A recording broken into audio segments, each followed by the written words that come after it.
Tight பண்ணு. அதுக்கப்புறம் உன்னோட செய்யும் தலைக்கு மேல இருக்கிறதா கற்பனை பண்ணிக்க.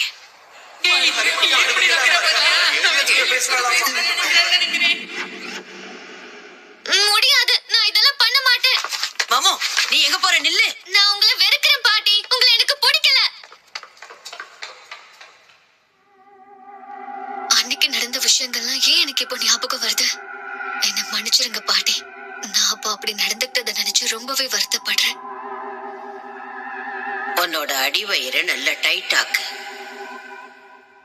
தலைக்கு மேல இருந்து உன்னோட செய்ய வெளியில கொண்டு வா.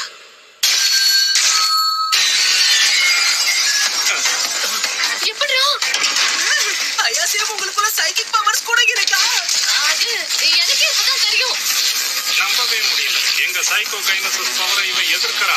இது எப்படி சாத்தியம்? ஒருவேளை நாங்க இவ பிரெயின் வேவ்ஸ் ஓவர் ஸ்டிமுலேட் பண்ணதுனால இவளோட சக்ரா பவர்ஸ் ஆக்டிவேட் ஆயிடுச்சோ? அப்படின்னா இதெல்லாம் உண்மைதானா? அப்படின்னா என்னோட பாட்டி ஒரு ரியல் ஸ்பிரிட் மீடியம் தானா? ரொம்ப நன்றி பாட்டி. இந்த உதவாக்கறீங்கள நானே ஒரு கை பார்க்கிறேன்.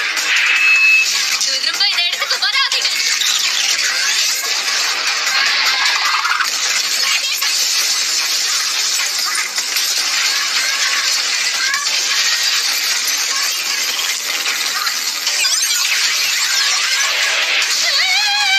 என்னது? அது ஒரு யூஃபோ தானே?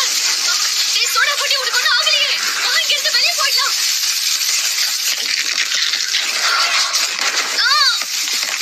பைத்தியக்கார கிழவி என்ன பண்ணிட்டு இருக்க? மரியாதையா இந்த சோடா புட்டியை விட்டு போயிடு.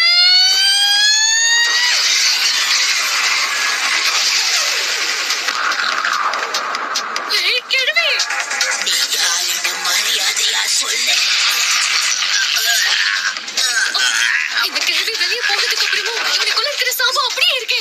அந்த குட்டி குஞ்சனை என்னோட கட்டுப்பாட்டுல வச்சிருக்கேன். அவன் என்கிட்ட இருக்கிற வரைக்கும் அவன் சாபத்துல இருந்து மீள முடியாது. என்னால ரொம்ப நேரம் இங்க இருக்க முடியாது.